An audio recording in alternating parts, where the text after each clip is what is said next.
Meus irmãos, minhas irmãs, neste final de semana 30 e 31 de março, estamos celebrando a liturgia do quarto domingo da Quaresma, chamado Domingo da Alegria, Domingo Letária. Esse domingo é chamado Domingo da Alegria porque nos aproximamos do mistério pascal. De hoje a 15 estaremos celebrando a Semana Santa. Estaremos vivenciando de uma forma mais profunda o mistério da morte e ressurreição do Senhor.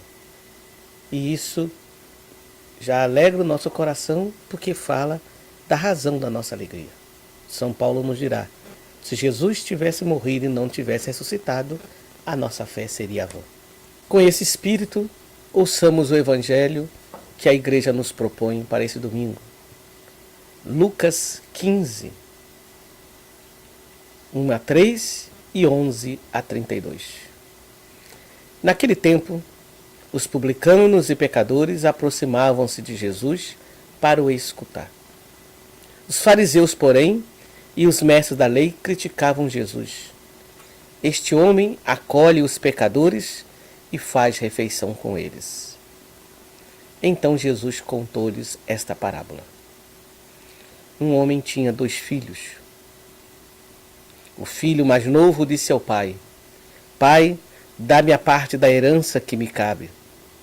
E o pai dividiu os bens entre eles. Poucos dias depois, o filho mais novo juntou o que era seu e partiu para um lugar distante. E ali esbanjou tudo numa vida desenfreada.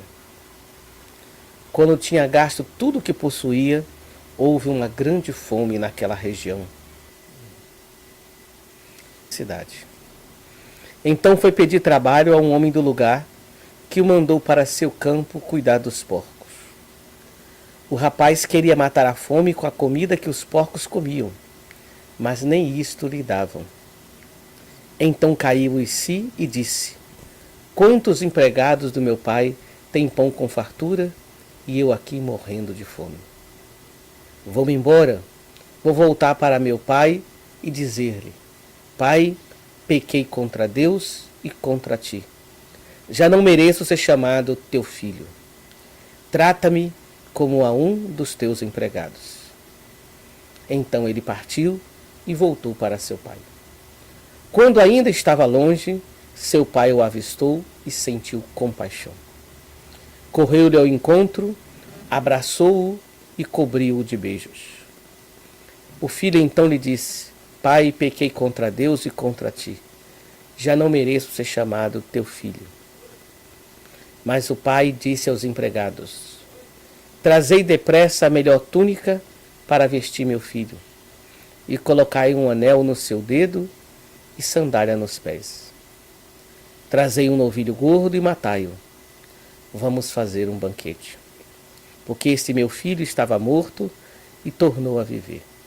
Estava perdido e foi encontrado. E começaram a festa.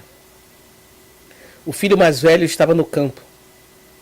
Ao voltar, já perto de casa, ouviu música e barulho de dança.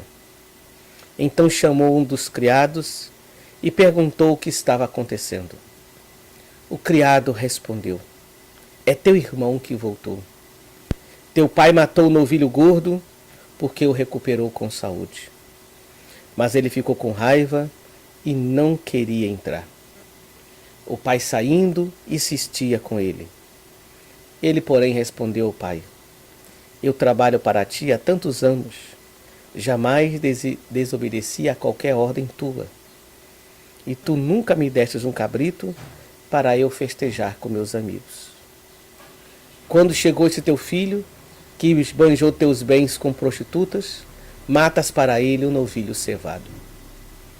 Então o pai lhe disse: Filho, tu estás sempre comigo, e tudo o que é meu é teu. Mas era preciso festejar e alegrar-nos, porque esse teu irmão estava morto e tornou a viver.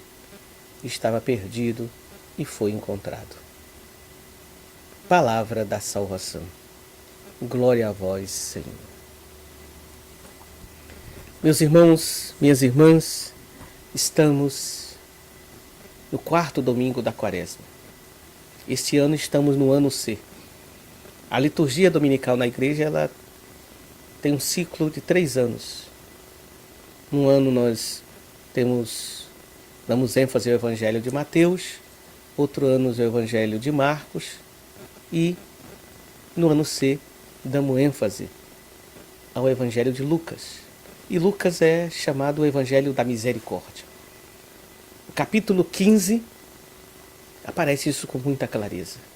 A tensão que Jesus tem com os fariseus por causa da temática da misericórdia. Vejam os primeiros versículos do capítulo 15, de 1 a 3. Naquele tempo, os publicanos e pecadores aproximavam-se de Jesus para o escutar. Então, as pessoas, os cobradores de impostos, os pecadores, Jesus andava com essas pessoas. E isso gerava um conflito com os fariseus. Porque os fariseus eram aqueles que se separavam dos pecadores porque queriam ser puros. Acreditavam que sendo puros é que estavam perto de Deus. E por isso eles criticam Jesus, porque Jesus andava com os pecadores. Eis a crítica. Este homem acolhe os pecadores e faz refeição com eles. Então Jesus vai contar-lhes 3 parábolas. A parábola da moeda perdida, da ovelha perdida, e hoje estamos escutando a 3ª parábola, o filho perdido. Então é dentro desse contexto, Jesus está falando para os fariseus, aqueles que querem uma religião pura e que por isso não têm misericórdia diante dos pecadores. Precisamos olhar os personagens que estão presentes. Nessa parábola que Jesus conta, nós vemos 3 personagens. O filho mais novo, o filho mais velho e o pai. O pai é a imagem de Deus. Deus que é misericordioso. O filho mais velho é o povo da herança, o povo judeu. Aquele que se sente com pertença ao povo de Israel. Aqueles que muitas vezes carregam uma tradição religiosa, que vivem com fervor, mas com um rigor tão grande e às vezes com uma dureza tão grande que não conseguem se alegrar com a sua religião, carregam a religião de morte e criam obstáculos para que outros possam viver essa experiência. E o filho mais novo são os pagãos que agora vão se aproximando de Jesus. São aqueles que são pecadores. O primeiro personagem entra em cena. O filho mais novo perde a parte da herança e disse, vamos embora. E o pai dá. É muito interessante porque o pai dá a herança. O pai dá ao filho aquilo que o filho não tem direito. A herança era dada normalmente depois de morto e ao filho mais velho. Mas o pai, ele ama o filho mais velho da mesma forma que ele ama o filho mais novo. E esse filho mais novo, aí está o seu pecado, né? Mata o pai. Ao pedir herança é como se dissesse, meu pai morreu, eu não preciso dele. E ele sai, se apropria daquilo que não é dele e vai por esse mundo. E aí vai esbanjando tudo, sua vida vai se esvaziando, até que ele vai tomando consciência da miséria que ele é. E ele começa a lembrar o que ele tinha na casa. Ainda não é a saudade do seu pai, não é o reconhecimento do valor do pai, era a falta daquilo que ele tinha. E ele faz um esquema, vou voltar para meu pai, isso aqui não é vida, mas eu não tenho mais direito de ser filho. Então também ele não acredita na misericórdia. Mas ele diz, pelo menos eu vou voltar para ser empregado. Sendo empregado do meu pai é muito melhor do que ser empregado aqui no mundo. Só que o pai o surpreende. O pai vai ao seu encontro no caminho. O pai se antecipa. Poderíamos dizer que o pai já estava no caminho há muito tempo, mas como o filho estava de costas, não via. Será o movimento de se virar para o pai, da conversão, que ele vai perceber a misericórdia. E o pai não quer recebê-lo como empregado, quer receber como filho. Porque é o Pai misericordioso. É Deus. Eu não quero a morte do pecador, mas quero que se converta e viva. E o Pai o acolhe como filho e faz alegria justamente pelo resgate. Esse meu filho estava morto e voltou à vida. Então o filho mais novo não tinha ainda entendido, não tinha compreendido ainda a misericórdia, não compreendera o amor excessivo do Pai, poderíamos dizer. Deus sempre ama em excesso, que é a misericórdia. E acolhe o filho, mas aí entra em cena o filho mais velho. O filho mais velho é aquele certinho, aquele que seguiu todas as doutrinas, que seguiu tudo do catecismo, que muitas vezes é um esquema nosso. Vejam, minha gente, esse evangelho, ele está sendo contado não só para o filho mais novo, para acreditar na misericórdia do Pai, mas contado muitas vezes para nós, como filhos mais velhos, que ficamos em casa. O filho mais novo se perdeu no mundo, mas o filho mais velho estava perdido em casa. E por que podemos dizer que o filho mais velho estava perdido em casa? Porque ele estava tão perto do Pai e tão longe do seu coração. Por isso, em vez dele se alegrar com o Pai, ele se entristece e tem ciúme. Em vez dele se alegrar com a volta do irmão, ele fica com inveja. Às vezes o irmão teve a coragem, pecadora, mas coragem de fazer o que o filho mais velho não fez por covardia. O filho mais velho às vezes ficou por medo, por falta de coragem, mas não pela misericórdia. Tanto que o filho mais velho não se refere ao outro como irmão, se refere a esse teu filho. E ele começa agora a jogar na cara do pai tudo aquilo que fez. Eu fiz tudo isso e você nunca me deu nada. E ele se recusa a entrar na casa. O filho mais novo entra na casa a convite do pai e o filho mais velho agora, que estava em casa, não quer entrar em casa. E o pai, na sua misericórdia excessiva, tenta convencê-lo. Meu filho, tudo que é teu é meu, como também é do teu irmão. Mas agora nós o recuperamos. E é interessante que a parábola termina aberta. A parábola não diz, Jesus não disse se o filho mais velho entrou em casa ou não. A parábola está sendo dita aos fariseus. Esses são os fariseus. Aqueles que criticavam Jesus, que andava com os pecadores, se perguntando, quem sabe, se Jesus também não era pecador com eles. Aqueles que queriam a religião pura. Quantas vezes, minha gente, essa é a tentação nossa no mundo atual. Claro que precisamos cada vez mais viver com coerência a nossa fé. Mas a santidade, minha gente, nós pegamos por osmose. Osmose é aquilo que a gente pega pelo contato, a gente pega pela intimidade com o Senhor. Deus é santo. A santidade dele. A nossa santidade, ela é reflexo da medida que nós estamos unidos ao Senhor ou não. A santidade de Deus é perfeita. Nós seremos sempre santos e pecadores pela nossa imperfeição. Que não nos tira essa nossa santidade, mas que não nos iguala à perfeição de Deus, que é de o amar sempre. Por isso o Papa Francisco nos fala que ele prefere uma igreja enlameada, porque andou pelas estradas como Jesus, do que uma igreja que ficou no centro cirúrgico buscando uma perfeição que muitas vezes é uma vaidade dela, porque santo é Deus. E a perfeição que Deus nos pede é a perfeição da misericórdia. De na fragilidade que todos nós temos, mas na intimidade com o Senhor, sermos misericordiosos com os irmãos, como Deus é misericordioso conosco.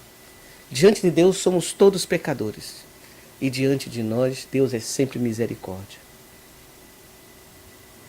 Se assim Deus age conosco, assim não deveríamos nós agir com os irmãos? Com aqueles que são colocados à margem, com aqueles que muitas vezes nas nossas categorias religiosas que não são as categorias de Deus, nós colocamos quase como uma sub-religião. A experiência cristã é, por excelência, a experiência do Deus da misericórdia, que vence o pecado pela graça, que vence o mal com o bem, que não se cansa de amar, que nos ama com amor eterno. Nesse tempo de graça, nesse tempo de conversão, peçamos ao Senhor a coragem de nos convertermos à misericórdia para anunciarmos as alegrias da salvação, a maravilha do seu amor. Que assim seja.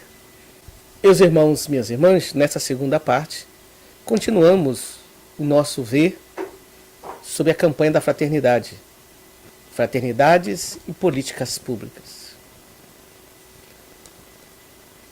Queríamos falar agora sobre tipos de políticas públicas. Quando definimos política pública como resolução de problemas, é preciso unir os problemas em grupos específicos e, assim, facilitar a identificação e a solução dos mesmos. Desse modo, há as políticas públicas sociais, reivindicadas pelos diferentes grupos sociais. Pertence a esse tipo de políticas públicas a política pública de habitação, de educação, da saúde, do saneamento, de alimentação, da previdência social, entre outras.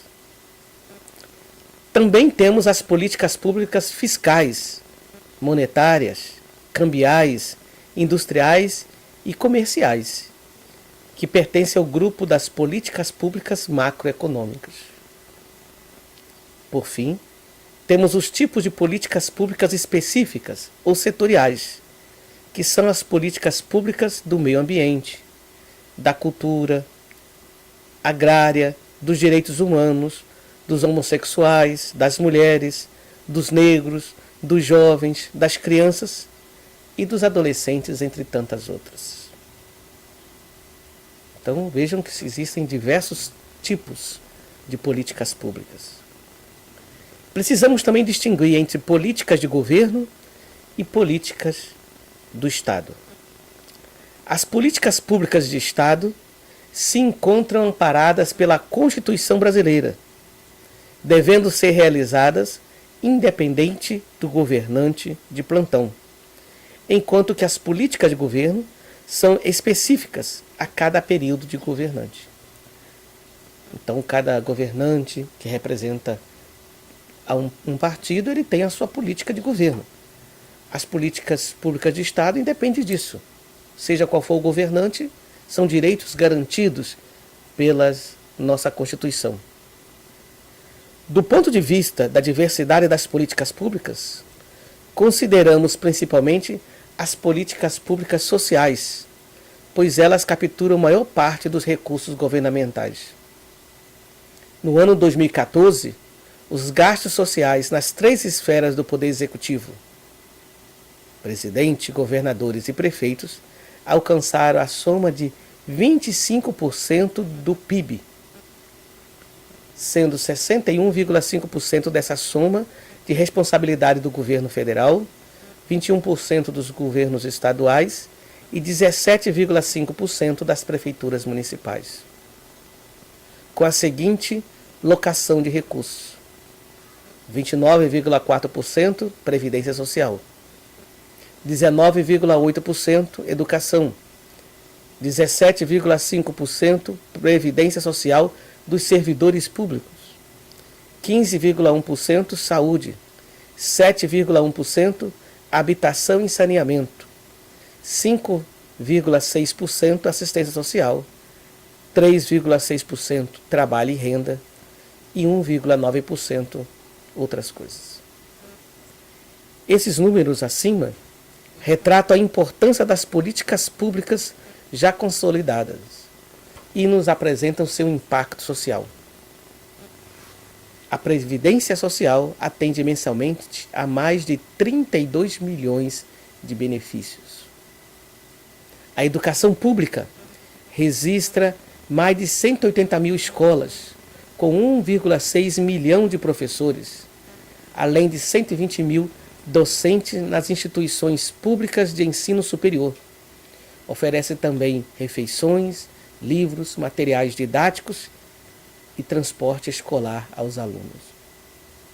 No âmbito do trabalho e renda, a fixação do valor do salário mínimo, o seguro-desemprego e a qualificação da mão de obra para elevar a qualidade nas condições de trabalho e remuneração. No campo das ações de saneamento básico e urbanismo, melhorar a qualidade de vida no conjunto da população. Então vejam, quando nós estamos falando de políticas públicas, estamos falando dessas questões vitais para o nosso povo. E aí nós precisamos entender que existem ciclos de políticas públicas. Processo de formação de uma política pública.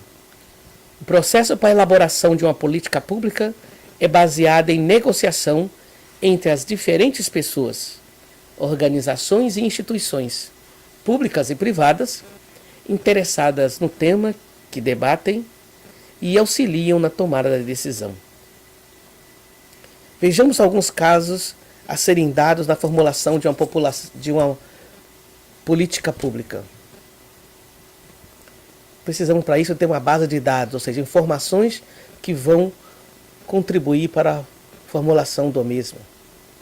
Com base nessas informações coletadas, construir projetos ou programas para resolver o problema analisado. Os programas e projetos elaborados e executados podem se tornar um plano de ação que pode englobar outras políticas públicas. Por fim, com base em todas as informações do processo de formulação das políticas públicas, nasce a estrutura desenhada e a política pública formulada. Podemos citar um exemplo. O Sistema Único de Saúde, o SUS, o Sistema Único de Assistência Social, SUAS, o Sistema Nacional da Juventude, SNJ, e o Sistema Nacional dos Direitos Humanos. Então, nós precisamos ter sempre esses passos. A identificação do problema, a formulação da política para enfrentar aquele problema, tomar as decisões, a implementação de uma política pública, a avaliação e monitoramento para ver como o processo está se dando.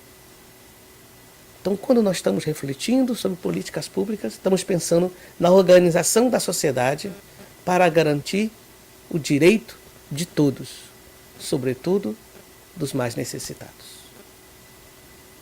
Meus irmãos, minhas irmãs, quero encerrar esse programa partilhando a minha agenda de celebrações ao longo dessa semana. Nesse sábado, dia 30, às 19 horas, presidirei a Eucaristia na Paróquia da Imaculada, em Currais Novos, encerrando às 24 horas para o Senhor.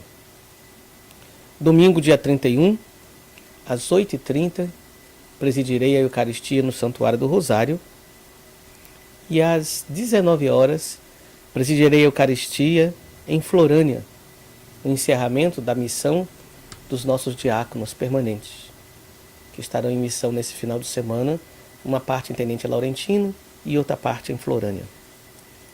Essa semana, de 1º até 4 de abril, então de segunda a quinta, teremos o retiro dos nossos padres da Diocese de Caicó, lá em Triunfo, pregado pelo padre Luiz Fernando, da Arquidiocese do Rio de Janeiro. Então rezem pelos nossos padres, para que possamos fazer essa experiência de graça, de ouvirmos a voz do Senhor, para sermos pastores conforme o seu coração. Sexta-feira, primeira sexta-feira do mês, dia 5, presidirei a Eucaristia às 7 horas da manhã, no Mosteiro das Clarissas. E sábado, dia 6, às 19 horas, estarei de novo em Currais Novos para a reinauguração da Casa da Comunidade Shalom. Esta é a minha programação litúrgica de celebrações para esta semana. Queremos encerrar também o nosso programa lembrando dos aniversariantes do nosso clero. Dia 4 de abril, aniversário de ordenação de Padre Carlos Henrique de Jesus Nascimento, que está em São Paulo, fazendo mestrado em Direito Canônico. Dia 5, aniversário natalício de Padre Stanley Lopes Dantas. E dia 6, aniversário natalício do nosso diácono permanente Gilmar Donizete Ferreira da Fonseca, da paróquia de Santo Estevão, aqui em Caicó. Concluamos o nosso programa com a oração da campanha da fraternidade. Pai misericordioso e compassivo, que governais o mundo com justiça e amor, dai-nos um coração sábio para reconhecer a presença do vosso reino entre nós. Em sua grande misericórdia, Jesus, o Filho amado, habitando entre nós, testemunhou o vosso infinito amor e anunciou o evangelho da fraternidade e da paz.